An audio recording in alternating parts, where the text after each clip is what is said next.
And just before we get started, is there anyone we need to acknowledge on Zoom? Anybody on Zoom? No. No, okay, thank you. Not participating. Okay. Please stand for the Pledge of Allegiance. I pledge allegiance to the flag of the United States of America and to the republic for which it stands, one nation, under God, indivisible, with liberty and justice for all.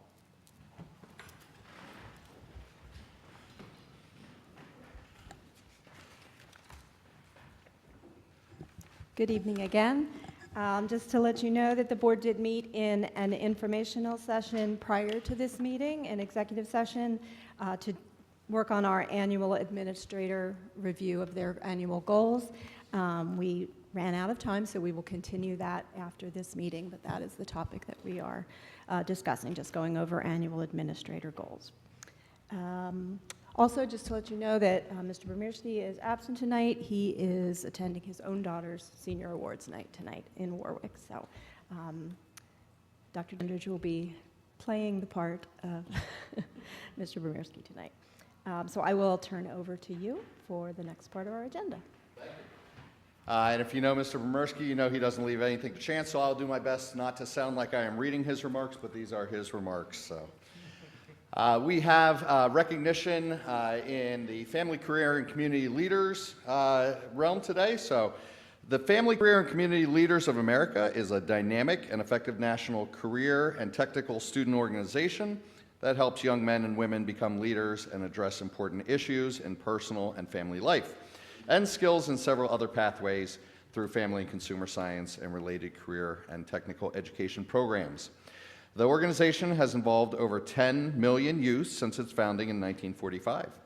The FCCLA is unique among youth organizations because it's the only national in-school organization with the family as its central focus.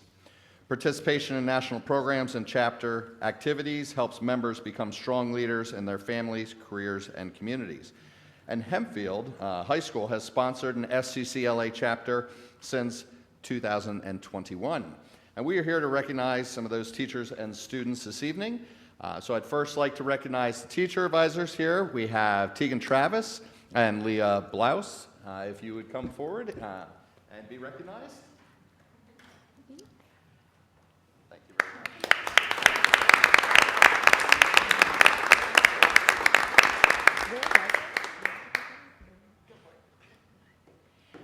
We just want to thank the school board for supporting this organization. We have been able to really grow it over the last 5 years and have had the opportunity to really grow some great students into great leaders. Yeah, it's been a wonderful experience. It's amazing. Each year we have grown a little bit more. And our students really are at the point where they are the ones leading the drive, which is ultimately really what we want. Like, this is a student-run organization, and our kids really have stepped up to that. So thank you for allowing us to compete, to bring this to Hempfield. We're really privileged. I'll just have to say, as an FCS person, I'm just so glad you finally got this going, because I know back even when I was teaching, it was something you talked about and you wanted, and wouldn't it be great if we could have this? So I'm just really pleased to see how far you've brought it. Congratulations. Thanks. So we'd also like to recognize some of the students who have participated, and I believe we're at the State Leadership Conference this year. If you would please come forward when I read your name. We have Avery Fitzgerald, Christina Grau, Isabella Hance, Lucy Hance, Natalie Reed, Stella Slode, Rylan Shiflett, and Leah Guada.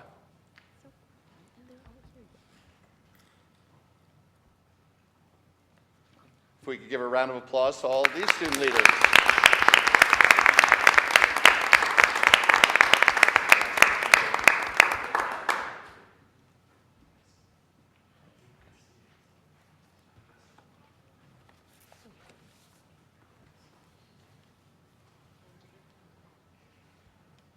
We want to congratulate all our staff and students for their outstanding contributions. Thank you. Before we move on, I just have an extra copy of the merchandiser if you need a copy of the article. We collected it. Thank you. should have this. There you go.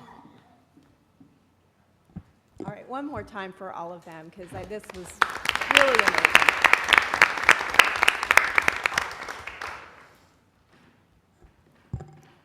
All right, we are moving on to the next item on our agenda, item number 3, board approvals.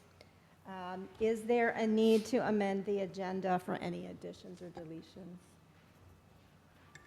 All right, could I have a motion to approve the agenda? So moved. Thank you, Mr. Wagner. Second. Thank you, Director Linton.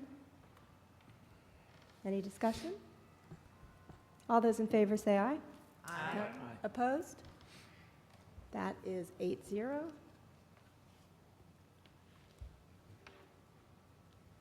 Motion to approve the minutes from the regular board meeting on May 12th and the Education Programs, Policy, Personnel, and Legal Committee meetings also held on May 12th. So moved. Thank you, Mr. Keener. Is there a second? Second. Thank you, Ms. Small. Is there any discussion? All those in favor say aye. Aye. Opposed? That's 8-0. And next we come to residents' requests to address the board. The board provides a time of public comment for residents and taxpayers to bring their thoughts to the board, but it is not a time for exchange between the board, administration, and the speaker. We ask that speakers refrain from identifying specific students, staff, or community members by name.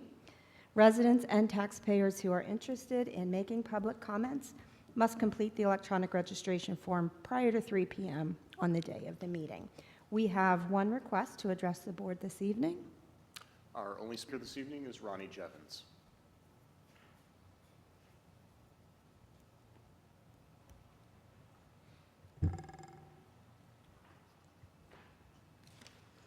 Good evening. My name is Ronnie Jevons. I'm a taxpayer, resident, and parent of 2 awesome kids in the district. Dee Galen left in 2023, and since that time, we haven't regularly had an administrator sitting at the table during school board meetings whose main purpose was to look out for our exceptional student population. According to the Special Education Data Report, in 2024-25, Hempfield had 1,603 special education students who made up 23.1% of our student body. That's before we look at students with 504 plans and our gifted student population. Altogether, these students make up a large portion of our student body, and during many school board meetings and conversations, the vacuum left by Dee Galen's absence from the table is noticeable. I believe both the board and current administrators do their best to keep in mind the various needs of our diverse population, but a representative specifically for students with IEPs, gifted IEPs, and 504 plans is necessary. During meetings, Dr. Musser wears many hats, such as Title IX coordinator, secondary assistant superintendent, advising on policy and legal matters, etc. He can't solely focus on our exceptional students. I would like to request that Dr. Goodrich have a regular seat at the table, as Dee Galen used to. There are times Dr. Goodrich is present and she is sitting in the audience or in the corner of the room. I've never seen Dr. Musser or Karen Hall or Mike Graham sitting in the corner. When I look at the organization chart, Dr. Goodrich is the only person in bold on the organization chart to not regularly have a seat at the table. There are people below the upper level administrators who regularly sit at the table behind a nameplate. New curriculum is discussed without someone present whose sole focus is Hempfield's exceptional student population. Policies are considered without always looking at the unique needs of our disabled and gifted students. Playground surfacing is discussed without anyone present with a specialized focus on students with mobility challenges. Someone paid by taxpayers to consistently look out for the interests of this population has a responsibility to be at the table to ensure their needs are being considered at all times. In addition, if Dr. Goodrich was present at the table, her expertise could be spontaneously called upon. Special ed, gifted students, and students with 504 plans are impacted by just about every decision made by this board, and their needs always need to be considered. Tonight, I'm inviting the board to correct this and to bring Dr. Goodrich to the table as a regular, just like our other upper-level administrators. Thank you for your time. Thank you. We're moving on now to the superintendent's report, which Dr. Dandridge will cover for us tonight. So several comments there from Mr. Bromurski.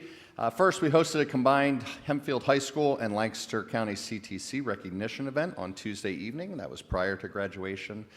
We're truly appreciative of the CTC's collaboration and support in honoring our students. It was a great way to recognize our students' accomplishments. We also learned, if you were there, that the CTC recently selected a mascot, a hawk, and Mr. Mollard shared a great story about the strong connection between a knight and a hawk and their reciprocal relationship, which was truly fitting for the event. We'd also like to extend our most sincere appreciation and thanks to everyone who helped with graduation. A lot of people came out and contributed countless hours, extra time and energy, and attention to details behind the scenes across the campus, in the stadium during graduation, and then until at least midnight cleaning up things after the ceremony. It was truly a wonderful evening, and we're very thankful for wonderful weather and an amazing team. I'm sure it is no news to anyone, but the end of school year for students is tomorrow. It will be an early dismissal. We want to thank our amazing staff and students for a wonderful school year and wish everyone a safe, happy, and fun-filled summer. We will still see students back on Tuesday, August 25th. Will come in no time, I am sure. We do encourage all parents and guardians to keep tabs on our website and our 5 o'clock e-news. There will still continue to be summer updates for the 26-27 school year. And then we have two updates here about the Hempfield High School construction project. We're pleased to report that after many intensive traffic meetings, ELA's team walked East Hempfield Township's team through an updated high school traffic plan. That meeting went well. The conversation was positive and productive. A few adjustments were made after the meeting, and then ELA resubmitted the entire traffic plan report proposal to the township's engineer. We received confirmation that they did indeed receive that report, and he says if it was approved or accepted by June 4th, we will be on the Planning Commission's meeting agenda for June 10th. And then, hot off the presses after he wrote this, we received confirmation today that East Hempfield has accepted the study, and pending a minor correction, that means we will be going to the Planning Commission Supervisors meeting in June. So that is good news indeed. In addition, we received a response from DEP regarding our land development stormwater plan. Many of the comments that they sent back appear to be quality control items that need clarification and or cleanup, and ELA should be able to address them very efficiently. The DEP is requesting additional items, including information from the geotechnical engineer to justify not using drip spray stormwater control due to the threat of sinkholes. Information was provided by DEP in seeking more. ELA is coordinating a meeting with the geotechnical engineer to discuss this. The DEP also wants additional calculations for the existing basin along Kaufman Road. According to ELA, what they provided has been sufficient for other projects, but the DEP wants more information for our project. The DEP is open to a meeting regarding the response, so the Fidavia team is working to schedule a meeting with DEP to discuss the additional requests, and we hope to hold that meeting next week. Again, we'll keep you updated. And those are the superintendent's reports. Very good. Thank you very much. As far as President's report, I think we can all agree that graduation was a beautiful night and just a great thing to be a part of and an honor to be a part of as board members. Prior to graduation, that week or two between our last meeting and tonight was just full of end-of-school activities that I know many of us were able to attend. There is nothing like the cardboard boat races over at the rec center. It's just a blast to see that. The fifth grade, some of us were at the Rohrerstown fifth grade wax museum, where the students portrayed historical athletes who had overcome adversity. And I was just stunned at how great those kids did with their presentations and their memorization and their embodying the characters, and how initially I was like, sports characters, but the way they brought it all together, the historical aspect, the adversity aspect, the diversity aspect of it all, they did a fantastic job. Then over to Mountville that same day. This was all the same day. Cardboard boat races, Royerstown, Mountville, third grade, their science fair projects, Force and Momentum, or Force and Motion. That was wonderful. And I'd also like to point out that this morning, Mr. Williams was a representative, I got to put my glasses on to make sure I read this right, at Mental Health Advocates of Lancaster. He presented there on student mental health and early intervention, so thank you for being that voice for our students there. And I think that's it for now. We are continuing to finish up or go through the process of administrator evaluations for year end and get ready for our retreat in June. And I will now turn it over to our adjunct reports, Director Linton for the IU13. Thank you, Mrs. Brady. The IU13 Board of Directors met last night, May 27th. We had a budget working session in preparation for all approved budget approvals that'll happen in the June meeting, and we also approved a number of contracts. An agreement has been reached for the IU13 professional staff contract, so that's exciting. The need for special education services continues to rise around the 22 school districts in the IU13, especially autistic support classrooms, center-based learning placements, and school-to-work programs. So the IU13 committees are currently working on strategies to make sure that we can continue to meet our community's needs. We celebrated Dr. Caitlin Benioff as the 2026 winner of the IU's Annie Sullivan Award. This award, it's an honor awarded to special education professionals and support staff who exemplify outstanding care for students with disabilities and advocate for them in their schools and in local communities. So congratulations again to Dr. Benioff. We also recognized IU13 itinerant STEM teacher Melissa Meyer for receiving the Discovery Education's 2026 Educator of the Year Award. It's a national award, and Melissa was nominated for her exceptional ability to make STEM education accessible, engaging, and empowering for students with special needs. We received updates on many successful spring events. So like in Hempfield, spring is super busy around the IU everywhere. The IU's prom reached max capacity over at Bent Creek, and with over 115 attendees, so big thanks to all the staff who volunteered their time to be there to make sure that all the students had a wonderful evening. There was a Tech Talk Live conference, which happens to be like the premier education and technology event in the region. Mr. Graham is nodding over there. Was a big success and hosted over 600 attendees. The IU also participated on a panel discussion about AI in education, which I mentioned at our last meeting. And the Lancaster Lebanon K-8 chess tournament for students of all skill levels happened, where Hempfield's combined team actually were winners. Our LMS and CMS students were winners at the chess tournament, so that's exciting. The IU13's Lancaster County graduation ceremony was held this morning, so congratulations to all of our IU graduates as well. The LS Therapeutic Emotional Support class, which includes students from here, from Hempfield, sent 3D printed gifts to the board, and we just wanted to thank their teacher, James Snyder, for sharing their work. They also have kicked off a mini business as well. And registration is open for all IU summer enrichment experiences. So these are single-day programs like camps that are open to students of all abilities in grades 3 through 8. So if you're looking for things for your kiddos to do this summer with educators, very skilled educators from around the IU, just go to the IU website and look up summer enrichment, and there's lots of activities for families. Our next meeting will be Wednesday, June 24th in Lancaster. Thank you. And thank you very much. That was a great report. And now Mrs. Eshelman for Safety and Security. Don't have a lot to report. We didn't meet officially, but just thank you to everybody. I feel like there's so much going on in this district at this time of year, so thank you for everyone who's doing whatever they can to keep people safe and secure, and in so many ways. Like, it's a lot.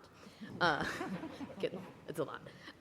So we didn't officially meet. We will officially reconvene in the fall and continue meeting in the fall and spring of next school year, but open to meet at any time. We all have each other's emails, and if anything arises, we always can meet when needed. And that's it. Thank you, thank you. Ms. Small for PSBA. Yes, we are still looking for an additional delegate to the Assembly in Cumberland Valley on November 7th, so if you're interested, please let me know. PSBA is going to be offering complimentary trainings in June to become familiar with the new PSBA policy portal and the Keystone Agenda platforms. So they'll have in-person sessions June 23rd through 26th, and also some online sessions, and you can register for any of those on My PSBA. Reminder to complete the legislative priority survey if you have not yet. That was mailed to everyone on April 13th. The deadline to nominate any officers to the PSBA board is June 1st. And just as some legislative updates, both the House and the Senate have recessed for the remainder of May. They will return on Monday, June 1st, when the state budget will become the General Assembly's primary focus, we hope. PSBA will continue to keep members informed as budget negotiations progress. And they also gave a report about Advocacy Day, that attendance at that day, Mr. Bremersky and Mrs. Brady and Mrs. Eshelman and I are all able to attend on May 4th. Together, across the state, though, PSBA members met with 39 Senate offices and 98 House offices, engaging 78% of the Senate and nearly 50% of the House. So that's a pretty strong showing. I also sent this information to everyone on the board. There's also some dates of some upcoming events. And while I have the microphone, I just want to also say how, as a parent of a 2026 graduate, how great it's been to see all of the activities and wonderful things. One highlight that I got to experience last week was when seniors walked in their caps and gowns through their elementary schools, and it was just really a nice event. Dr. Decker was at my daughter at LIC, where my daughter attended 6th grade, and reminded us that they never got to say goodbye to them because it was COVID. And so it was just a really touching moment. And then to see them all graduate was just a really great experience. So thank you to everyone who made all of that stuff happen this spring. Yeah. So, I was unable to attend the Lancaster County Academy meeting last night because I was working, so I'm going to turn that over to Mr. Best. So, Go ahead.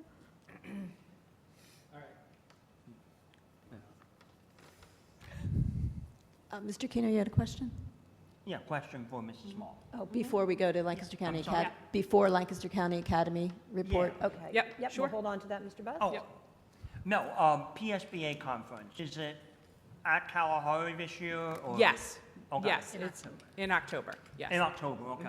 Yeah. But they're not doing the delegate assembly? They're not at doing the conference? delegate assembly at the conference. It's a separate event on November 7th. Okay, and just curious, why did they change that? I mean, I don't know specifically, but I think it was a little bit geography. They had talked about potentially doing a hybrid event, but then they decided to focus on an in-person event and put it in the middle of the state to make it more accessible for more folks. And is this the last year for Kalahari? I don't know that. Okay. 'Cause I know there was like a multi-year contract. Yeah, I'm and- not sure about that. Any other questions? Mr. Best, go ahead. All right. The Lancaster County Academy, JOC, met last night. Mostly a lot of routine stuff, going through the financials, approving the budget. They are renewing their contract with one of their facilities, Crossroads, which has been a really good location for them. The annual budget for next year is $620,000. What other things? Graduation is this Saturday at 10:30 a.m. at Crossroads. We do not have any students in this graduation because we just signed on this year, but it is still a big accomplishment for the students who did finish.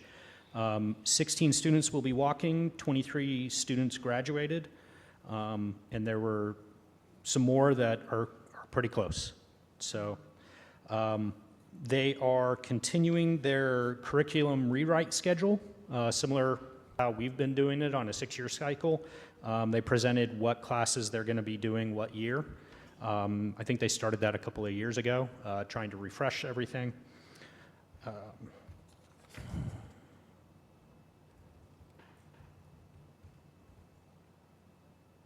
Oh, this summer, they are, the administration for the academy is going to be meeting to discuss policies and the Article of Agreement. Article of Agreement was ratified in 1993 and has not been updated since then. So they felt that they really need to revisit that.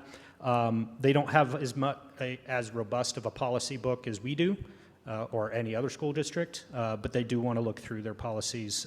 They will be presenting the updated ones at the next meetings, either in August or October. Their policies are on the website for anyone interested in watching or reading them.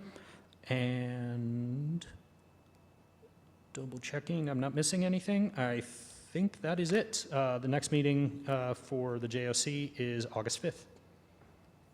Thanks for attending for me. Any questions on that? All right, we'll move on to standing committee reports, education and programs. Mrs. Eshelman. Our meeting was held on Tuesday, May 12th. Following our regular meeting, it was all about artificial intelligence implementation throughout the district. We were lucky to hear from all the content areas, all levels of students and teachers, which was great. There were teachers who presented. We even had a student teacher attend, which I thought was great, and we heard from her. Curriculum supervisor, librarian, and the director of instructional technology all presented, plus there were others in attendance in the audience who were all part of that, and we thank everybody for attending. The biggest thing I took away from it is the critical thinking that's going on with our students and staff around AI, and for me, that's success in itself. And again, just kind of continuing those conversations, continuing implementation, seeing what's kind of the next step for the district. That's it? Yep. Okay, thank you. And back to Ms. Small for policy, personnel, and legal. Sure. At the policy portion of the May 12th meeting, Dr. Musser reminded us that moving forward, May is going to be our SML policy month, where we review any policies related to sexual misconduct or liability issues. And so as part of that review, we looked at policies 103, 104, 218.3, 247, 252, 317.1, 806, 818, and 824. It was a long list. All of those policies are up for first reading approval tonight, and there were just a few changes in each that we discussed at that meeting. Dr. Dandridge also returned with policy 201 and shared some updated language based on previous feedback from the board, and that policy is also on the agenda for first reading tonight. If I may, I'm always trying to increase attendance at the policy meeting. Dr. Goodrich will be sitting in for me in the next policy meeting, as all our policies are going to hinge around special education. So I thought I would share that at this time. Is that everything? So, Yes, I'm sorry. so this relates to the personnel part of the policy, personnel and legal committee. I see that later on in this agenda, we're going to be asked to vote on pay ranges for our administration and staff for next year. I do not recall any of these being brought before the Personnel Committee, and I'm trying to remember if I just missed something. No, but they never have. Pardon me? They have not in the time that I've been Okay, here. and I mean, so we can discuss these later or now, because would you like me to bring this up now or wait until we get to this agenda item? I think we could wait till it gets to The agenda item, I think, is To more the agenda appropriate. item? Yeah. Okay. Yeah. Anything else then? Nope, that's it. Okay, thank you.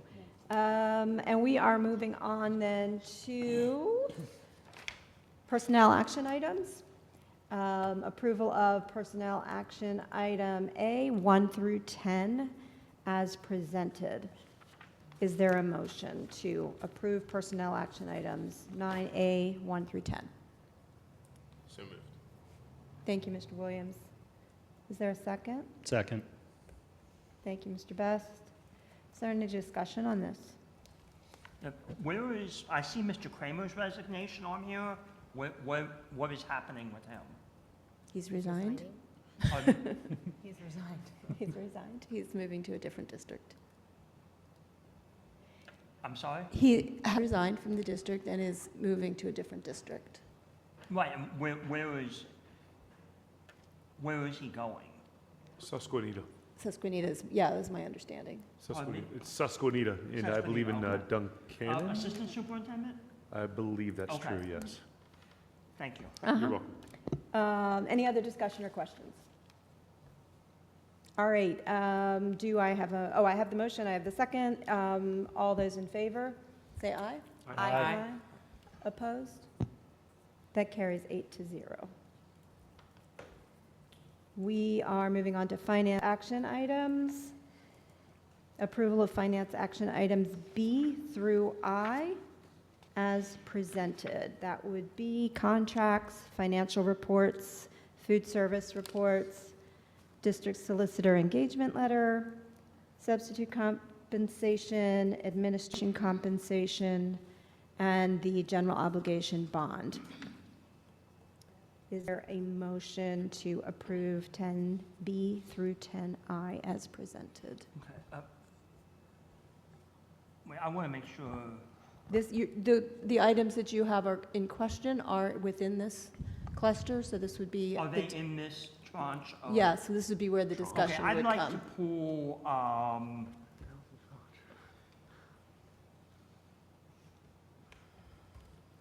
hold on.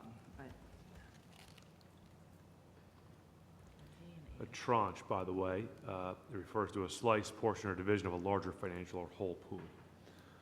Those of you that don't know what tranche means, Wait, I had to look it up. Mr. Keener, what are you Where looking is for? the food service level, the food service support staff? They're in support staff. Support staff. Oh, it's all on the, okay, then I'd just like to pull K off. Okay, K is after this one, so, Okay, my apologies. okay. All right, so we are doing B through I. On this particular motion, So moved. Thank you, Mr. Who was that? Williams. Okay. Is there a second? Second. Thank you, Mrs. Eshelman. Is there any discussion? I just have one quick question, really just curiosity and to refresh my memory. Substitute pay, what qualifies someone to receive the extended day-to-day substitute rate? What is the qualification? So 6 days or more. It's when they have to start doing planning that Got they it. are extended 6 day-to-day. days or more. Like consecutive days. Consecutive in the same assignment. Consecutive days. Sorry, Six in the same consecutive days assignment. or more, okay. Does it have to be in the same assignment? Yes. Or Yes. if Yep. someone substitutes in 6 different No, packages? Yeah, it's. it's the really to rate is- compensate for the lesson planning. Okay. Pardon me? As she said, it's really to compensate for the lesson planning, as she stated.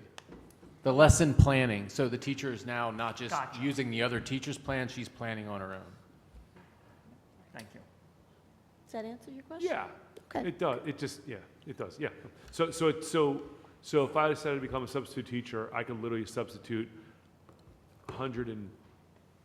148 days of the year and not qualify for extended day. Correct. Because you're using the plans from the teacher who's not there, not creating Understood, your own. yeah. Yeah, which would happen. And outside speaking the as a school former sub in the district, it's, you would be asked, to do Yeah. that. It's not just like, oh, automatically, you're asked to take it as an assignment. Okay. All right. Okay. It's weird to me, right? Like, hey, Mrs. Jones can sub 6 days, you get $200 a day. Wagner, you can sub 144 of them and you get 150. It just But the doesn't. 144 on you're the committing sixth to day day. by day, the other ones you're committing to as a, Totally as a understand. tranche, you're committed to Thank it. you for the, Yeah. I just appreciate your use of that word. it's a That's good really word. what I was searching for. No, I'm just curious. It just makes me curious. Anybody Thank else? you. And seriously, does anybody else need further clarification on that? Because it is a little confusing. Okay. Where were we? We were getting ready to vote on that, right? Okay. All those in favor, say aye. Aye. Opposed? That carries 8-0. We are jumping ahead then to letter J, approval of finance action items K and L, which is support staff compensation and the hiring and retention incentives, those two together. Now, are you still requesting Yeah, that and those I be would like broken to out? pull item K off and discuss it separately. like to vote on it separately. Vote on, does anybody have any opposition to that?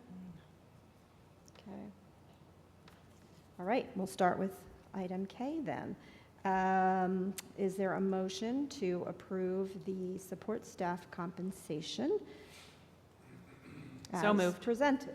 So Thank moved. you, Ms. Small. A second?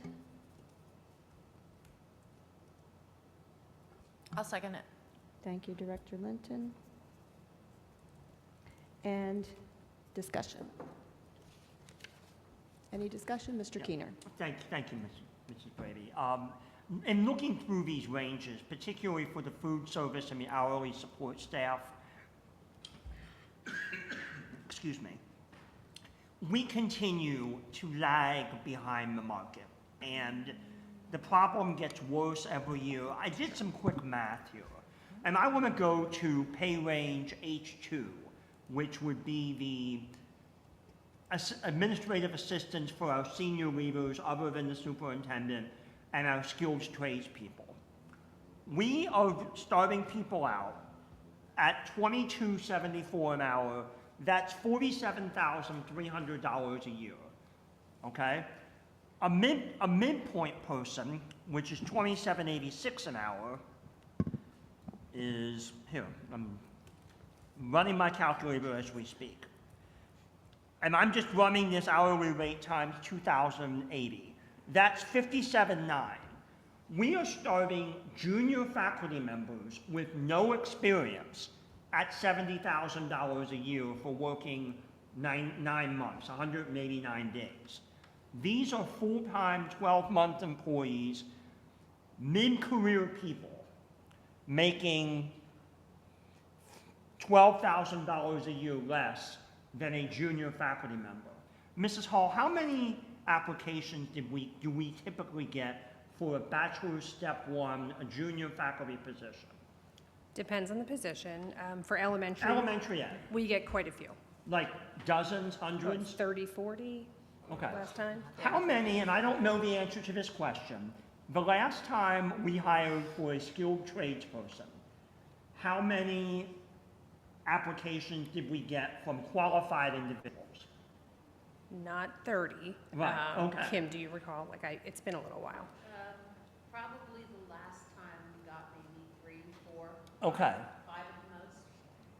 And what would a skilled carpenter, a skilled electrician, a skilled HVAC technician, a skilled plumber expect to make on and not working for themselves? I'm not talking about people who own their own firms, but working for Nestle Plumbing and Heating or ASAP Plumbing or something like that. So that is a hard comparison. I don't have those numbers, but you have to remember we have piecers and our benefits are very different than you would be if you worked for one of those firms. So it is a trade-off for people I that get choose that to we come have here. piecers, and if you're a 22-year-old junior plumber, you're not thinking about piecers.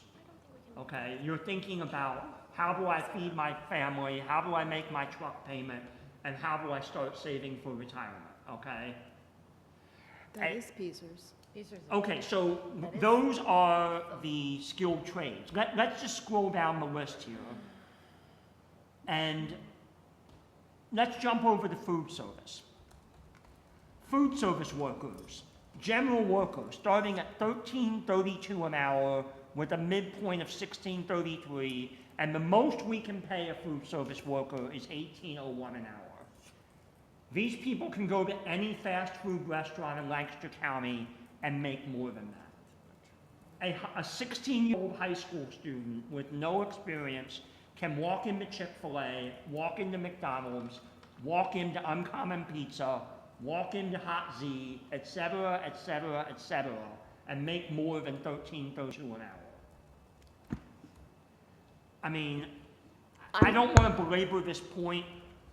These wages are inadequate. They are not living wages, they are not competitive, and it is appalling to me that we continue year after year after year not to solve the pay problem for our key workers. And I'm not saying, I made a comparison to entry-level faculty salaries. I'm not necessarily saying that $70,000 a year is too much or not enough for a junior faculty member. What I am saying is that $45,000 a year for a junior plumber or a junior electrician, or I don't even know what that is, $26,000 a year for a food service employee is not enough. So Okay, thank you for those comments. I appreciate your comments. I and think there's, I do not think that we should vote on this until the Personnel Committee has a chance to sit down and discuss this issue. Because, and I also would like to know how the factor of X plays into these ranges, because we've had no discussions at all about the factor of X. We don't have an approved budget, so I don't ever bring that forward until the budget's approved. Pardon me? I said we don't have an approved budget at this point, so we don't bring the factor of X forward until that's approved. I'm having trouble. I don't ask you to approve the factor of X before the budget's approved. Okay. So that comes Okay. subsequent. Normally, this would be later. I was So asked to that get will them be a done a little conversation. earlier. We That's are going to gonna be talk later in about June. Yep. But even with a generous factor of X, we're still bound by pay ranges. And We don't we're- cap anybody. Pardon me? We do not cap anybody. So even though the ranges are that way, we don't stop giving increases if you hit the max. So we're paying We've never people done over that. the maximum approved pay I'm not sure, we range? might have one or two if they've been here a long time. I couldn't tell you off the top of my Yeah. head. I can look into it. Right. But we don't say, you've hit $18, you're done. We don't do that. I'd also wonder if this, you keep bringing up this as a personnel item, Mr. Keener, but I wonder if this, the way you're talking about it, I wonder if it's actually more of a finance committee consideration. I think it could be potato. It could be either one, okay?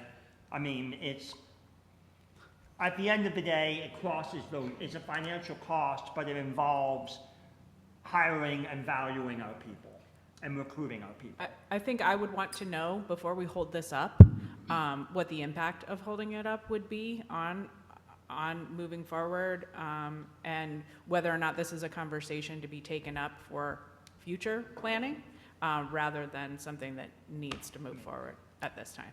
We've been talking, I appreciate that, Mrs. No, Small. I understand We've been that. talking about this for 10 years. Okay, I have not. Okay, fair enough.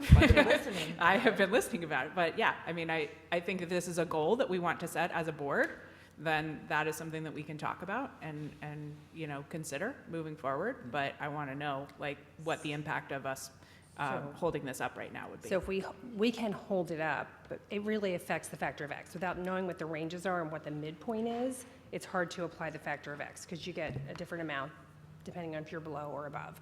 Also, if we change this later, the budget's done, and that makes it really difficult to how we're going to pay for it. Correct. It's just a little bit late in the game for that. So, yeah, I mean, I think we would need to put it in part of our budget planning As well as our annual calendar planning of where we want to discuss these things. Yes. And I think, to discuss it at a time frame where we have in a future cycle, that we're putting it at a place in our calendar year that is good for us to have that conversation, that it can have an effect. I mean, down- this but just so I appeared do- on the agenda with no discussion, and it's been an ongoing issue. And Mrs. Hall, I'm not faulting you for this. Please don't take this as me criticizing the Human Resources Department. But, I mean, this has been an ongoing issue. My thought would be to table this piece of it, have a discussion, and we can always go back and make retroactive adjustments if we need to. We do it with the CBA every time we have a CBA. I mean, we can easily make retroactive adjustments to people. Two quick questions, although also a quick statement. I must abstain from these two since my wife is actually under this category. But Mrs. Hall, can this be reevaluated later this year? If we approve it tonight, can we also still adjust it later this year? And I'm getting to how we pay for it. Thank you. So we always flat fund our state funding. I was actually going to bring this up later in the budget discussion. We always flat fund for state, and almost every year we've gotten an increase. If we have that extra money, can we then? Okay, so I guess what I'm saying is, it seems as though we don't need to hold it up tonight, but let's revisit it sooner rather than later, and probably once we know what the state is actually going to do. And that's a very nice segue. We do have a first and a second on the table, so we need to address that. Following this discussion, we should call the question and vote on the current item on the table. We had a first by Ms. Small and a second by Director Linton. We've had hearty discussion now, and so I ask all those in favor, as the motion was originally stated, say aye. Aye. Opposed? Nay. That is to Mr. Williams and Mr. Keener, no. And abstain. And an abstain. Doing my math. We still have five. Yeah, thank you.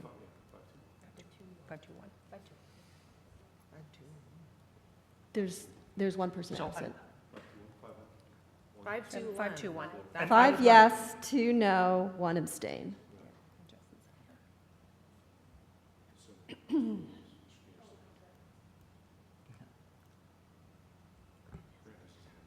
I'm sorry, Mr. Keener, I didn't Thank realize you, your hand was and up. no worries. When will this be brought back for discussion? I would like a date certain by, I don't want this to just get, we're all busy people, I don't want this to get forgotten about and pushed to the side until next year when I say the same thing. When would you like it? Pardon me? When would you like to discuss it? That's for the relevant committee chairs. I would say, Mrs. Small, Mr. Wagner, how quickly can your committees deal with this? I mean, deal with it, or No, bring I mean, it at to least- bring it up If for it's been for discussion. 10 I mean, it's a years. whole- I mean, bring it up for discussion as fast as you want, right? I mean, I also think, and I know we're already past discussion, so my apologies, but you know, I think there's a lot more that goes into this than just taking, you know, a couple dozen different positions and saying yes or no, right? So, like as an example, how much does an electrician make on average in Pennsylvania? About $2,000 less than what we're paying ours, right? So that doesn't include, What did you say? right? So bottom line is, I think you need to take a You're look at saying things. electricians pay $2,000 less? So in the state of Pennsylvania, according to Indeed.com, $29.28 per hour in Pennsylvania is the average. When you annualize that, it comes out to $61,000 versus our $59, I right? don't think that's an accurate. Well, I Okay, think well, that then might you be can the call Indeed and you conversation can we complain. have on a later date, honestly. I don't think, we have gone past the discussion point of this. I'm just asking when we can discuss. Understood. How about I task Mr. Mrs. Hall. Wagner and Ms. Small to Yeah, connect with Mrs. Hall could and you have that have some conversation? information that So, I would mean, be helpful in this Ideally, conversation? we would wait till we have Yellow Book again for the county, because we do look at it every year, and we do that, it's done by the end of September typically, and then they take a little while to publish it. So we do look at it every year to say, where are we positioned amongst our competitors as school districts? Sure. So, I mean, that would be a good time. Well, to Mr. Keener's point, we're not just competing with school districts, we're competing with the general workforce. It might be worth going to the CTC and asking them some of what they're getting. We can, it is a Or- little tough, it's not, it I isn't know. apples to I apples. know when it you isn't. Look at the benefits. Yeah. Believe me, I very have to different. negotiate with people and say, look, just because we're paying you less doesn't mean that your full benefit, or your full compensation is any less than the other guys. We're usually more, because again, benefits are better. It's then how do you sell that, right? So, I mean, that's, we also have the incentives, which Yep. is the next item. Right. Because we tried to address some of that. And Yep. we have addressed the pay ranges. When I first came here, I redid the entire thing in Yep. January of '21. Evaluated every job description, put in a whole new structure. Everyone got increases. And again, 2 years ago, I put $500,000 in the budget to address support staff compensation, which we did. So it's not like it's never It been has- addressed. Exactly, yes. Yes. This- And again, a lot, I'm sorry, go ahead. Yeah, no, I was going to say, I mean, I've been watching and I've seen, you know, I wouldn't say that we've made the progress that we eventually want to make in this area, but I do want to acknowledge the progress that we've made over the last few years. So, I think I think it might be difficult to get us all around the table to discuss this again this summer. So can we say September as a goal date to reconvene and talk about this? And maybe after we have an initial conversation, we return to Mrs. Hall and say, here's some information we would like from you as a first step. I think that's fine. My point is simply, we raised this issue last year, Mr. Walgemuth has raised this issue repeatedly. This issue comes up every year and we don't do anything about it. I mean, mean, we we just don't heard do what they've enough done about about it. it. We've just heard what they've done about it, so I'm Okay. gonna I'm challenge you on I'm that. gonna say that Yeah. we commit to revisit at some point in Late September. Q3, early Q4. And we will move on to our hiring and retention incentives. Item L, we have numbers here, 10L, hiring and retention incentives. So we are looking to approve the hiring and retention incentives for the 26-27 school year per the attachment. Do I have a motion to approve? So moved. Thank you, Director Linton. Is there a second? Second. Mr. Williams? Any further discussion on item L? All those in favor? Aye. Aye. Opposed? Abstain. And abstain, Mr. Best. So that is a 701.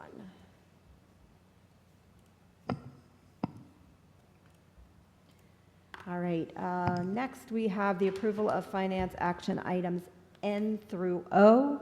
N is the debt service fund reallocation.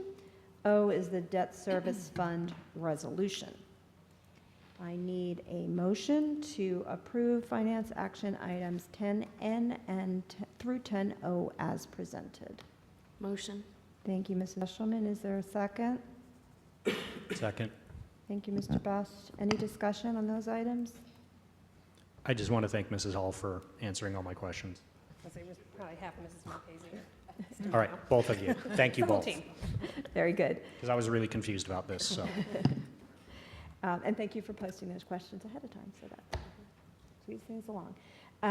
All right, we have no further discussion. We are ready to say yes or no. All those in favor say aye. Aye. Aye. Opposed? That one passes 8-0. Next, we move on to the policy action items. Motion to approve the first reading of board policies as presented. That is all of the ones that Ms. Small listed, well, maybe not all of them, but the ones that Ms. Small listed earlier, 103, 104, 201, 218.3, 247, 252, 317.1, 806, 818, and 824. So again, a motion to approve those for first reading. So moved. Thank you, Ms. Small. Second? Second. Thank you, Director Linton. Any discussion on those items? Mr. Keener? Yes, policy 824, maintaining professional adult-student boundaries. Mrs. Brady, you and I and several others expressed concern about the seeming prohibition on notes, and I just want to make sure that language was revised, and I'm not certain that it has been. Yes, it was. It was? Yep. Where, That was just the removal of notes It's and, or, so- no- yeah. Social interactions section, number 2, you'll see. okay, we broke Yeah, out. We Yes. broke it out and three. moved it out as we discussed. So we put it up there with the exchanging notes, then we had the cards, the letters, and then we just left the gifts. So the building principal only needs to be responsible for gifts. I'm sorry, Dr. Yeah, Musser. we moved it, that's fine. We just moved it up to 2 as we discussed we would. We just put the notes and cards pieces up in that where it was exchanging notes. That section was already there. So we broke that out so that it's still okay for notes, just not of a personal nature. That's what it's excluded in that language. But like as a discussion, we said about good job on something or a great congratulations, those are all be acceptable now. Mrs. Brady, are you comfortable with this, that provides the faculty with enough? I still feel like there's some ambiguity here, I guess. And I think it's a relatively easy fix, but it's,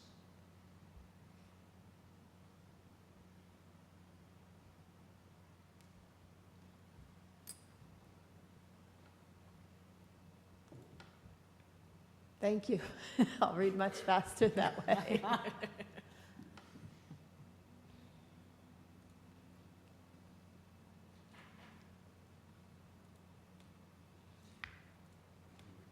I have to say, I I do still- kind I of still feel don't there is love some this. ambiguity there. What? She still thinks there's The gifts is, You're looking at number 2, Mrs. Brady, aren't you? yes. Yeah, me too. So, Could you hey, jump hey, up I to the hope you part get that well you soon moved is to not exclude? okay, right? Say that again? So if someone sends a note to a student saying, hey, I hope you get well soon, and you're back in the It's a classroom soon. personal note. Yeah, that's a personal Yeah. note. That would, you would then violate the policy. Right, and I also think my concern is we get into semantics of drafting here in a way, I still think this will have a chilling effect on encouraging and completely professional, supportive communication. I think we had discussed about adding wording into that did not have an educational Yeah. purpose. Well, And that agreed. kind of gave the cover then for doing things that were encouraging to a student. Although you could argue that a get well card doesn't serve an educational purpose, Agreed. right? Agreed. So Well, you can't learn when you're sick. I understand, but the argument could be made. Why not? Dr. Musser, your thoughts? Do you want to explain further? I mean, we can certainly add the educational purpose there if that's the hangup, but we're still in that semantical what is and what isn't, and there's still some judgment to the policy pieces here that we're going to apply, and it's part of the larger conversation of this is not what the board doesn't want to create a Right. chilling effect. This is not the intent of the policy, but there are certain protections that it does give the board if these were misused. So I think the big concern was the personal gift piece. It was the amount of communication that would have to go through the building principal for approval that was just not attainable for them to manage. As far as the notes not Correct. needing it, So yes, now gotcha. just saying that the personal nature piece, if you want to change that and say that aren't of an educational nature, I mean, they both get us, in my opinion, to Yeah. the same place, but if it But reads I clear- do see what you've done there with the but if the it reads gifts. clear, Yeah, it's yeah. fine by me. We can certainly make that adjustment. Again, this isn't a policy that is something I need to go through for a deadline. I'm whatever the board desires is fine. Dr. Musser, here's my concern. If you showed this policy to 10 junior faculty members and said, yes or no, is it okay to write a note to a student? I bet 9 or 10 of them would say no, based on this language. I would say yes. They would all say yes. I would not agree with you. Yeah. I think that I would not agree with that statement. Okay. They would all think that's says, an "Come over to my educational, house." that's. I've heard people Yeah. be even more risk averse than that, but regardless, I think it's an easy fix. We can try to wordsmith it right now, or we can kick it to next month. I think we just kick it to next That's month. why we Yeah. have the reading. And send your thoughts to Dr. Musser about how you would like it to be worded, or what you think might be a good fix. Yeah, and let's also define what a personal gift is, because if I'm a third grade teacher and I give a couple scratch and sniff stickers, like, is that a personal gift? Yeah, probably. Especially if the student's like, oh my God, it's my favorite thing in the world is a scratch and sniff sticker. Now it's valuable to them, Well, now we know. right? Seriously. Well, I prefer grape and strawberry if you're asking, but yes, thank you. I moved the table policy But only a pair. 824 to our June meeting. We don't need a table. Okay, so we would need to withdraw the motion first, correct? I can withdraw my motion. Thank you, Director Small. Are you agreeable to that? I am, yes, that's fine.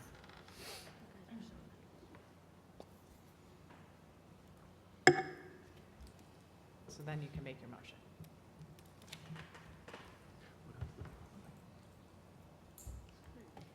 Okay, so we will be first, motion to approve the first reading of Board Policies 103 as listed through 818. And do we have to vote to table? Or We probably should Do put it that on the separately? agenda. I would just say, And because the table? motion, we actually don't have to withdraw the motion. The motion to table takes precedence. So we could nest the motion to table inside the original motion. Or we could just go through and I table already it and then. withdrew They the were motion. withdrawn. I already withdrew the ocean. Mr. Best is on the money. So here's what I'm going to suggest. Tell me if I'm wrong. A motion to approve the first reading of Board Policies 103 through 818 as listed, and to table Policy 824 Perfect. to the next meeting. So moved. Oh, I think I got Wagner on that one. Just trying to work smarter, not harder, like Mr. Best over there. Second? Second. That is Ms. Small. Is there any new discussion? All those in favor say aye. Aye. Opposed? That's 8-0. I am so sorry, Mrs. Rhodes, for all you're going through over there right now. And that is table. You heard job harder too. All right, I don't know where we are.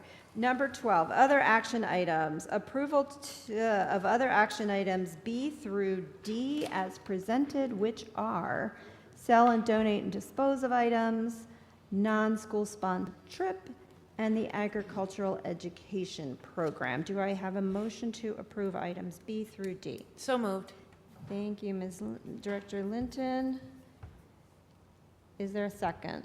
Second. Thank you, Ms. Small. Any discussion? One quick question. Who makes the decision on what to donate, what to toss, and what to sell? As you, I know what I've heard Mr. Romirski saying recently, that with the high school construction project coming up, everybody's trying to clean out and get rid of things that are no longer needed within the departments. I believe it starts at the department level, and then it comes up through. Does anybody else Generally, want it'll to go add to to the that? curriculum level then, and then eventually it'll get to one of us to sign off on it. Generally, they're things that there's no value. We do try to use the municipal system and work with the business offices to try to sell anything we can actually sell, but sometimes the storage is at a premium. No, understood. I just paged through this for fun to see what, like it's kind of like yard selling, right? Are you looking to buy the band uniforms? I mean, there's a whole box of projectors. Mm-hmm. Are we tossing them? Because if so, I'll buy a Yes, few. because you can't buy bulbs for them anymore, and they're about 10 to 12 years old at this So they don't point. work. I mean, if you can find a bulb for them, good luck. Sell a lot Is of that a them and then challenge? just keep exchanging the bulbs with one projector I mean, actually we've in been use. doing that for the last 6 years Yeah. until there's literally nothing more we can Like do. Apple TVs, like, I don't know. I just want to make sure that we're not, I just want to make sure that we don't have, that I'm not paging through 30 pages of things that are worth $37,000. I Like, thi- here, throw them in the I think dumpster I could because we don't speak want to to the store Apple TV is, they keep coming up with the new generation and the new They do, I generation mean- that don't support, the things that are coming through don't I support an have old one in my one. house right now that's from 2014 or 15, and it still works, right? So that's just as well. But there's certain apps on mine that I can't I don't get like anymore change. because I need the new one and I won't pay for it. All right, well, Anyway, but I trust the just- tech department to be Just to making give the you a best. little insight on the technology side at least, typically because of the volume of stuff we're recycling, we deal with some large-scale electronics recyclers. We send off the list of everything we have. We will get grading estimates back in terms of, X computer in this condition at this Value, age yep. is either, we'll get money for it, or it won't cost us anything to get rid of it. And so at the end of the day, it's typically a tractor trailer that comes and takes everything away. But depending on the grading after it's all done, we'll get a check back, a few $1,000s, depending on what it is, depending on how much it was. But again, there's very little on that list that is not less than 10 to 12 years old. Okay. Which generally is either unsupported, broken, or we just can't get parts or do anything with it anymore. And sorry, correct me if I'm wrong, Yep. getting your team and Mrs. Hall's team to spend their time to sell these items is likely going to cost more than what we would get. right, that's what I'm getting at. yeah. Absolutely on the tech side, yeah. There are occasionally times where we've put things on Municipid, but you're hard pressed to, when you're breaking out individual items like a 12-year-old projector that is barely functional, because that's the other thing, we'd have to grade them and then list all of the grading, take individual photos and do all of that. That's, I mean, I've seen pallets full, like, it doesn't even give a description. It just says pallet of Dell Towers, $100 or $1,000 or whatever. But again, it takes time. Yeah. You know, we're dealing with this in my job right now, and it's like, I feel bad throwing things away, but when it's going to take them like 3 hours to try and sell it on eBay or, secondary market, and we're only going to get $100 for it, it's hard to justify. But we do, I mean, if there is value in it, we still get that back from the recycler. It's not that we're not getting anything for it. True. It's not just going into a dumpster or down Correct. to Lancaster County East. Well, if we don't, and you know, trying to get rid of an Apple TV or a MacBook Pro, call me. From I'll 12 years dumpster ago. that. The old white MacBooks. Oh, only if you take the band uniforms too. The who? All right, I think we have Dude, it. I will I would absolutely, just- I will I wear would the just- band uniform for you. Madam It's- President, I would just like to suggest that if Mr. Wagner is concerned about the appropriateness of disposing of these items, perhaps we could recess while he does a Google search to see if he can find any appropriate balls. Give me 10 minutes. I I'll like find your it. creative thinking, but I am going to call the question. We have, I believe, a This is like rabbit motion hole and a salvo tonight. second. Sorry, Mr. Wagner distracted me. I have a question about D. Is this a real one? Yeah, okay, go ahead. Dr. Musser, I guess we don't have an ag ed program at Hempfield, right? What'd you say? We do not have an ag ed. No. Okay. So we have the And- partnership with that. We've been doing that for a number of years. Okay. And is it a 1 year, 2 year? Like, I think we renew that yearly with. no. with- I mean, like, how many years are these students going to be at Manhattan I Central? think they can start as early as their 10th grade year, but I And can, they'll go the let me whole- double check on that, and then, yeah, then they actually come through, and they can actually graduate with their degree through their. Yeah, farm through program. Central? Yeah. Yeah. Yep. Yeah, Yep. makes sense. Yep. So they do their full education Yeah. there? Yep. Cool. But the approval, Mrs. Eshelman is pointing out, the approval is for just the 1 year. Cool. They would be reapproved annually. Yep. All right, all those in favor of whatever we're doing, 12B through 12D as presented, say aye. Aye. Aye. Opposed? That is 8-0. It's a reluctant 8-0. Okay. We'll note that. Thank you for Okay. making that note. I don't know if we need to discuss this next one. Is there a motion to adjourn? So So moved. moved. Okay, I'm going to give that one to Mr. Keener. I'm surprised Mr. And- Wagner even paused. And I'm going to give the Second. second to Thank you. Wagner. Top two, I'll take it. Discussion? All those in favor say aye. Aye. Opposed? That is 8-0. And it is a little after 7:10. Shall we? Can we Does take anybody need a five? break? Or should we- 5. 5 until 7:15. Reconvene at 7:15 for Buildings and Grounds.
All right, ladies and gentlemen, everyone, welcome back. I'd like to call the Buildings and Grounds and Finance meeting to order. However, there are no Buildings and Grounds items for this evening.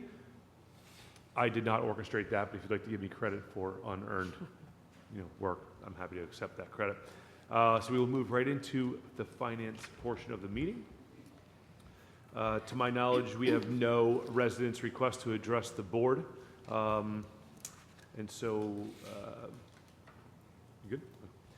So I would like to start and go ahead and pass the microphone on to Mrs. Hall, who will present a budget overview. Mrs. Hall, the floor is yours. Thank you.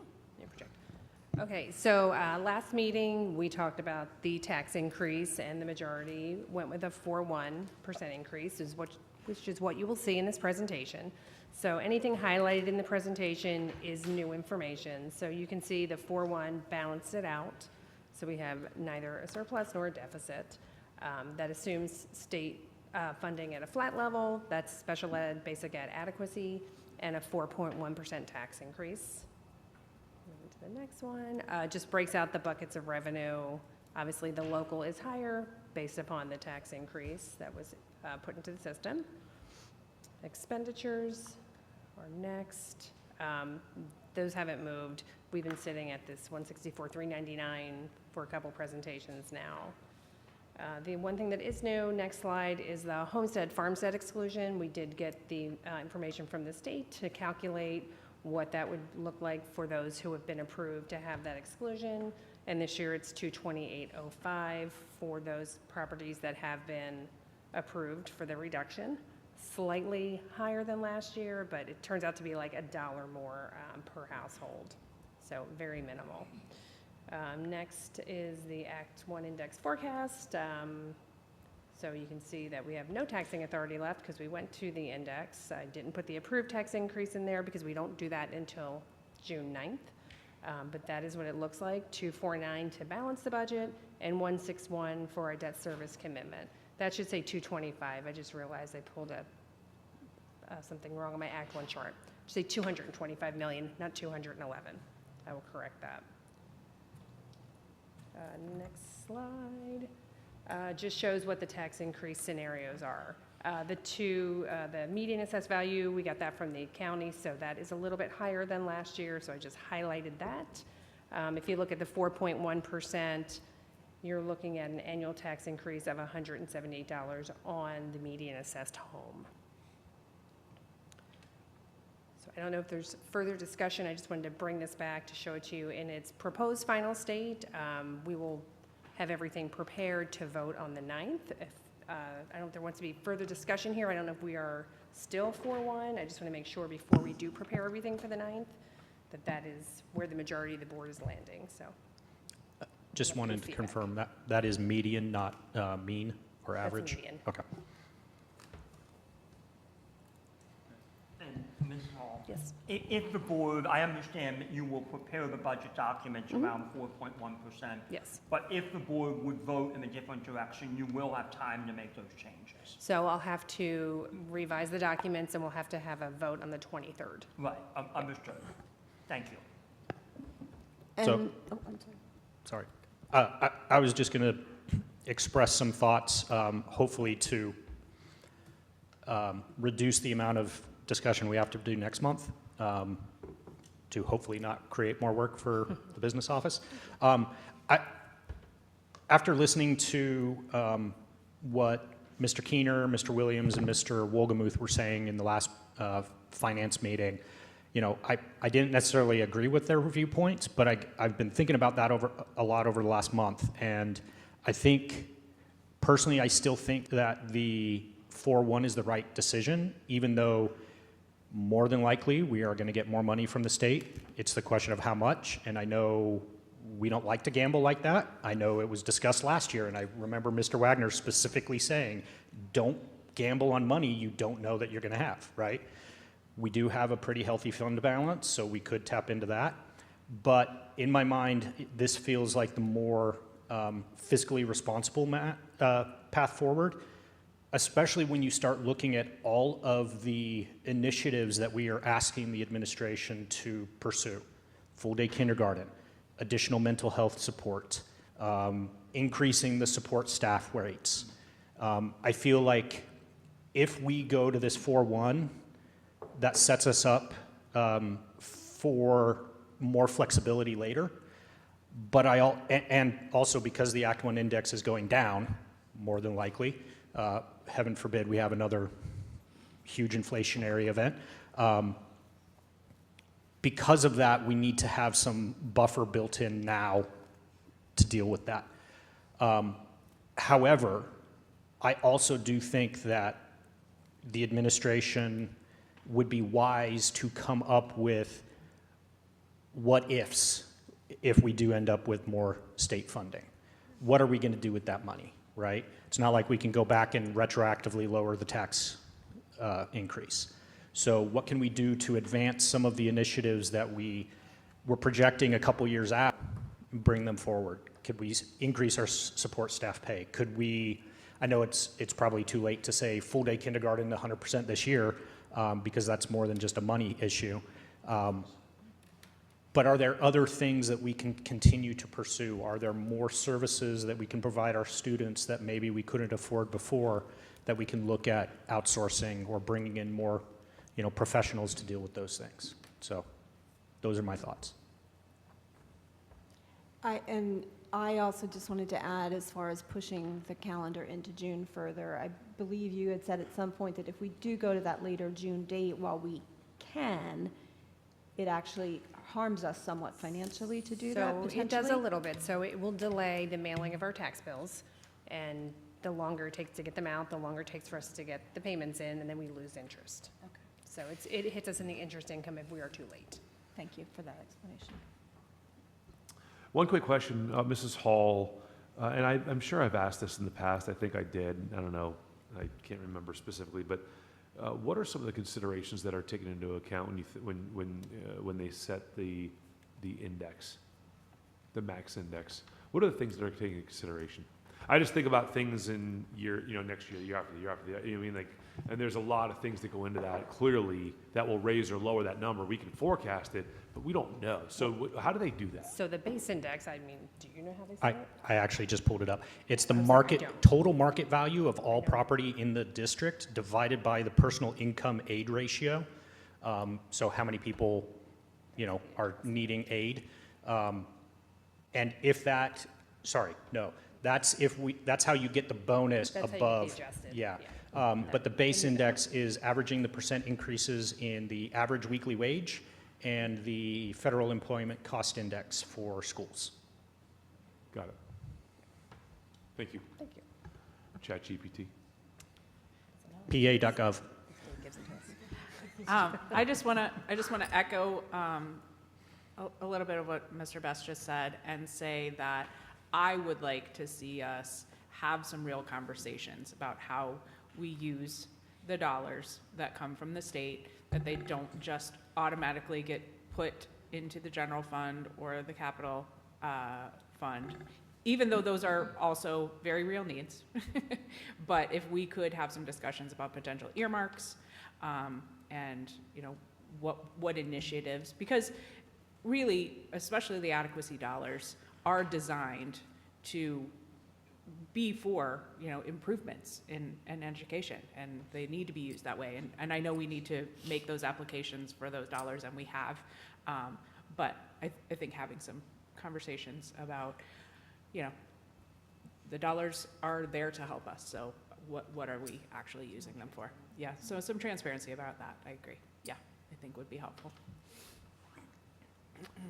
Though I think it's been mentioned that, if we get, say, an extra $500,000 of adequacy dollars, essentially we take from our general fund and say, oh, that $500,000 we were going to put to that thing is now freed up. And so it's really going to where it is. But what do we do with those freed up dollars? And I'm pretty sure I've mentioned this sometime in the last few months, and Mr. Bremirski brought it up briefly in the admin review earlier tonight, but having a long-term financial plan, right?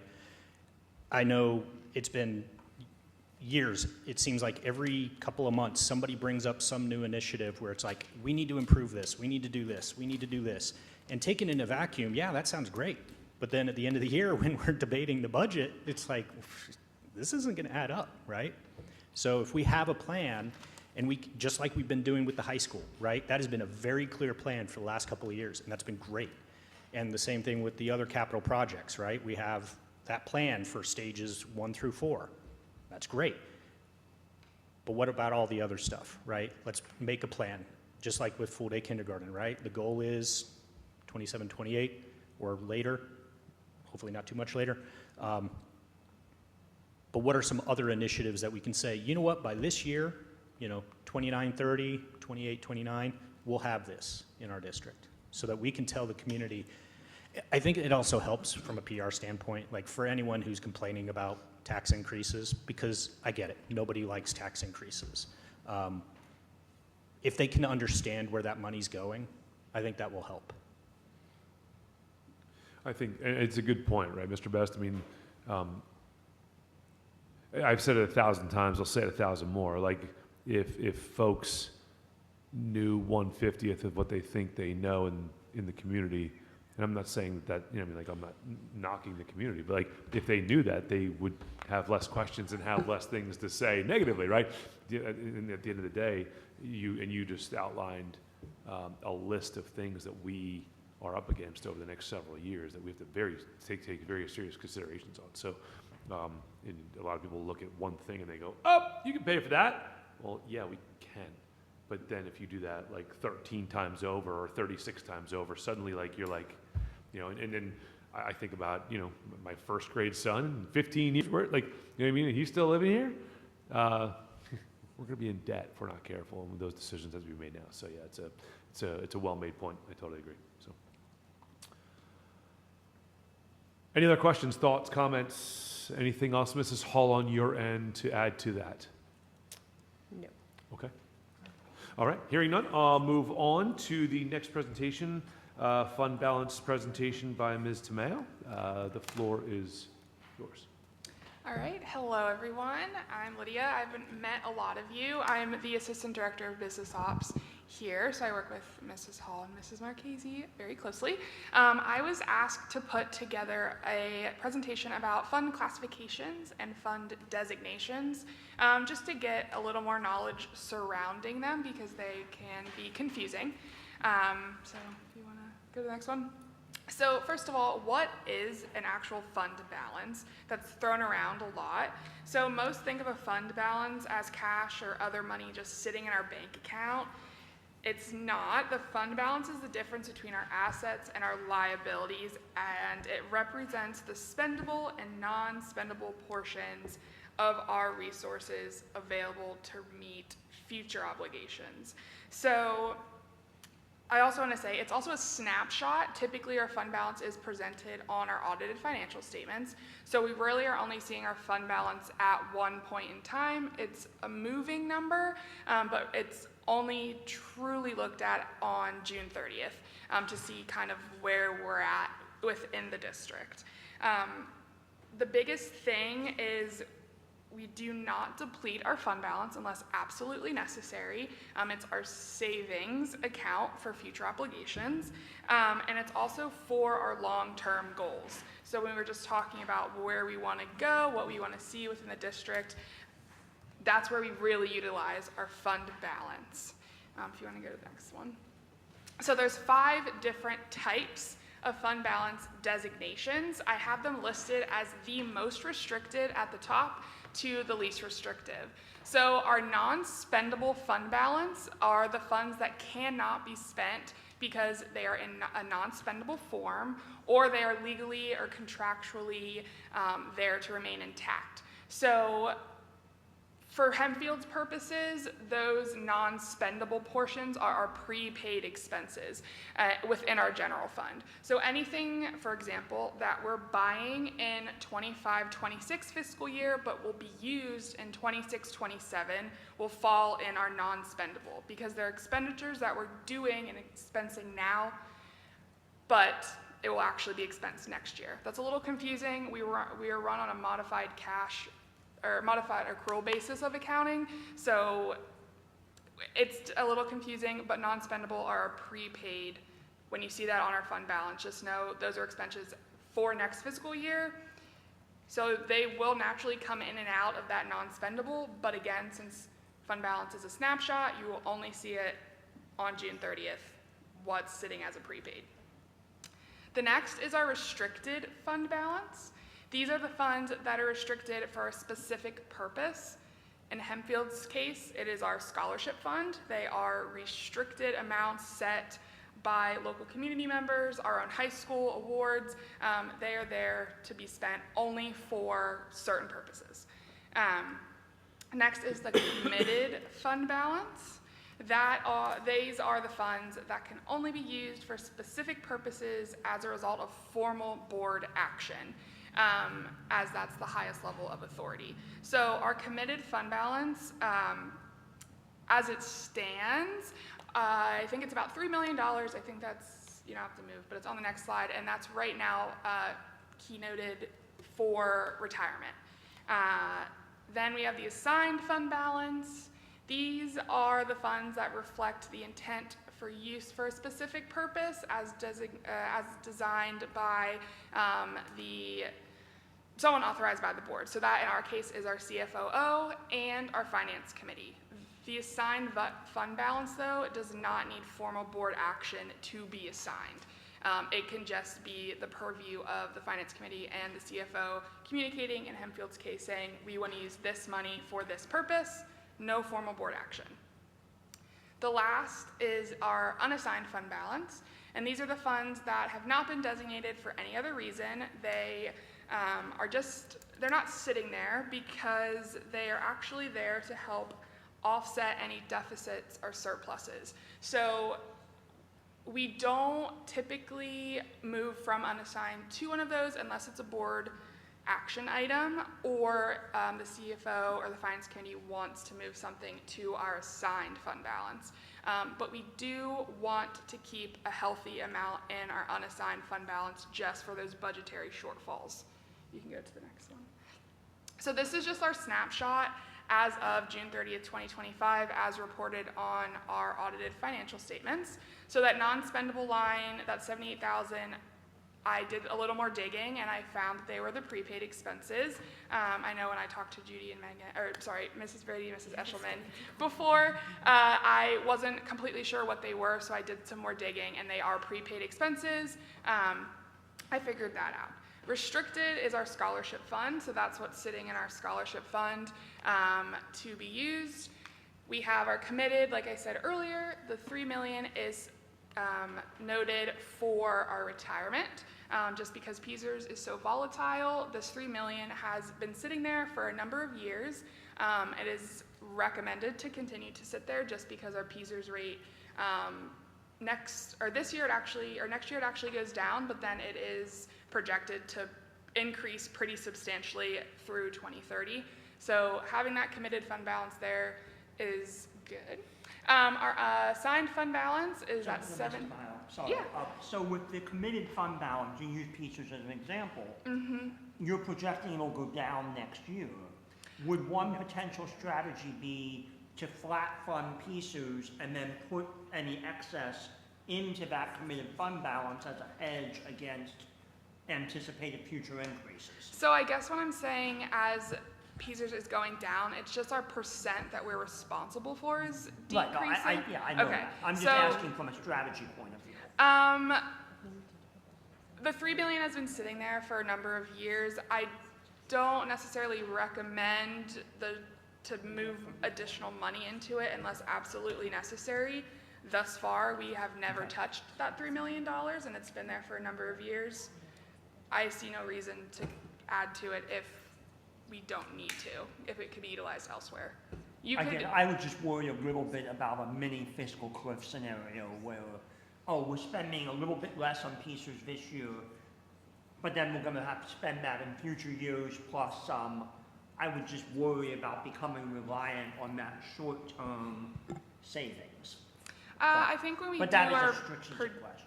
Projection with PSERS, and when we do our budgeting, we factor in that new PSERS rate. So we take into account that we would have enough money designated for our PSERS that we have to pay. Yeah. Okay. The assigned fund balance is at 17 million. That is what's determined by the Finance Committee and the CFOO. As it stands, that that assigned amount is for future capital projects, not to be confused with our capital reserve. This is different. This money is sitting in our general fund. And then our unassigned is that 15 million. Again, it's a really healthy amount, and it's just for those budgetary shortfalls if they occur, or that financial cliff potentially. That's there if we need it. You can go to the next one. Okay, so those are all fund balance designations. Now I wanted to talk a little bit about what our various funds are within Hempfield. So there's 3 major types. We have our proprietary funds, which are going to be business type, so they experience profit and loss. We have our governmental funds, and we have our fiduciary funds, which are custodial in nature. You can go to the next one. So the first is the governmental funds.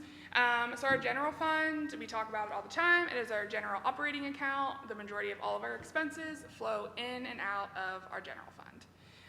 The next is our capital reserve fund. This is used to save for financial resources for future capital outlays. And then our capital projects fund is used for all the financial resources that are restricted for expenditures for capital outlays that are happening currently. And this is also where all of the bond-related funds are. And then our debt service fund, we just approved dissolving that fund, but that was there just for the accumulation of resources for our debt service. It hasn't been being utilized, and that's why we dissolved it. So I really want to focus in on the difference between our capital reserve fund and our capital projects fund, due to them being kind of interchangeably used, and they should not be, because they are are very different in nature. So our capital reserve fund is, think of it as our savings account. It is for future long-term capital outlays. This money is there, and it's put there for uses 5 to 10 years in the future. It is just parked there to earn interest, to hopefully accumulate enough that bond issuances potentially would not be necessary. So savings account 5 to 10 years out for major projects, HVAC, roof, building acquisitions, building replacements, etc. Capital projects is our spending money. This is the money that we are currently using, expending, and to fund all of the capital projects that are happening in our district currently. I want to make the designation between our capital reserve fund also. Once money goes into that fund, it does not get transferred out until the project that you put it there for is coming up and you want to utilize that money.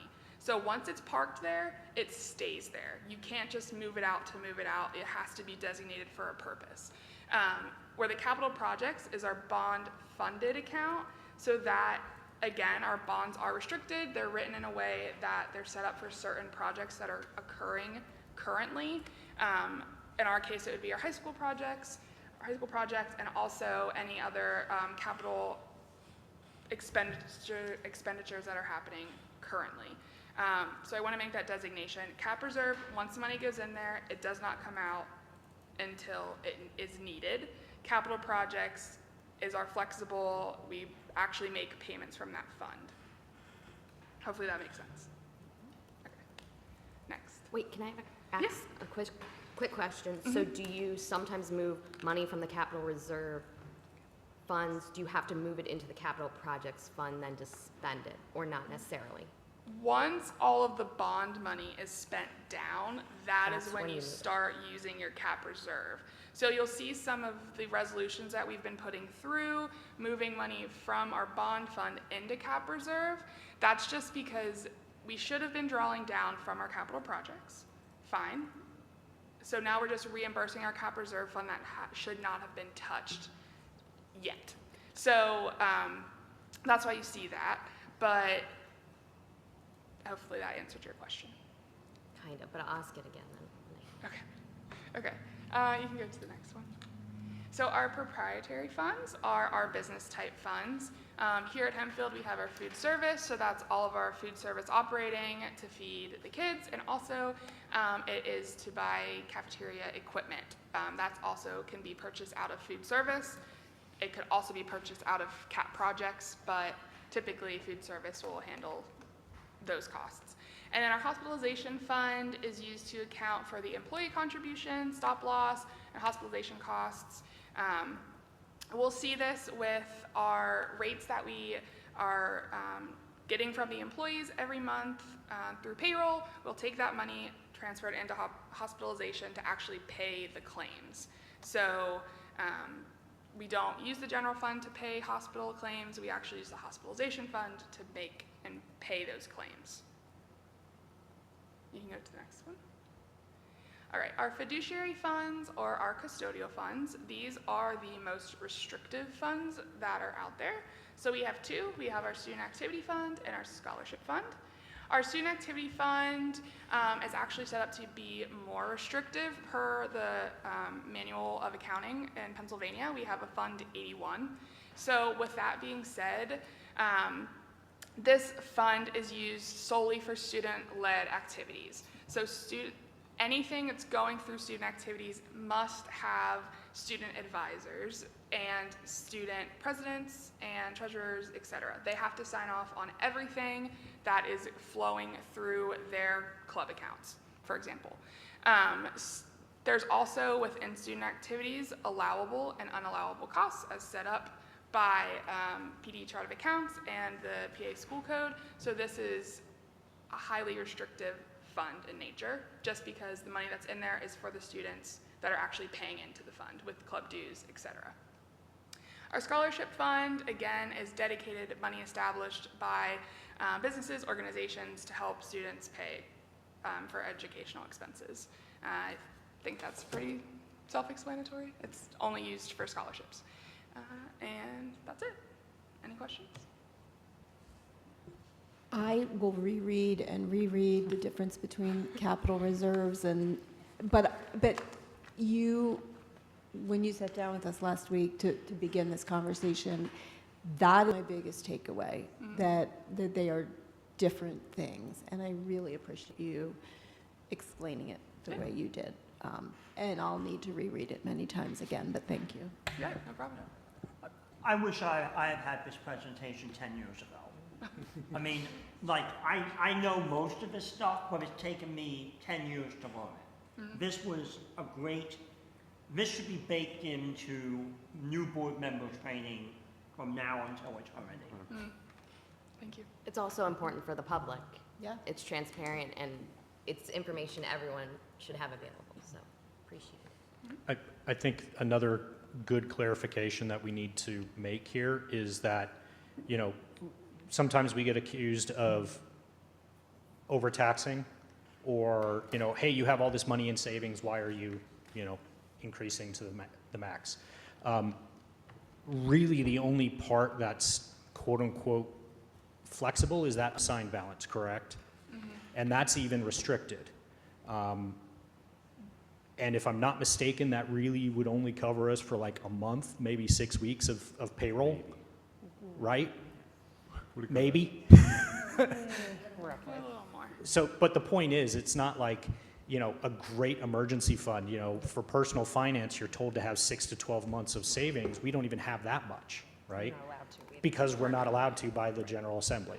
So I think those are very important things to point out to anyone who may say that. I think, Mrs. Brady, weren't you the one who just sent an email about some article about that? Or Mrs. Small?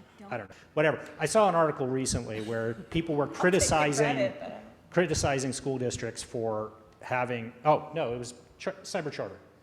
It was their association is criticizing school districts for saving money, you know, putting money away for savings, you know, to try and deflect the fact that Cyber Charter is, my personal opinion, a racket. But I think that's all the points I have to make. We don't have to look too far away from here to see what happens when school districts don't maintain a robust fund balance. Yeah, exactly. I mean, you look at STOL and you look at everything that happened down there, whatever the reasons may be, had there been a more robust fund balance, some of those draconian measures probably would not have been necessary. I also don't think we need to keep comparing ourselves to our neighbors who have very different demographics, very different needs in their districts, and receive very different funding from federal and state Well, sources. I mean, that it may is be- not an apples to apples comparison. I mean, the reality, Director Linton, is that district has made choices, all districts have made choices, and that is what the political process does. And that's not where I'm going with this, I'm just saying. You just did. I mean, it's the point that that's why it's important, I'm agreeing with Mr. Best, it's important to have a robust fund balance to guard against unexpected eventualities, whatever the cause may be.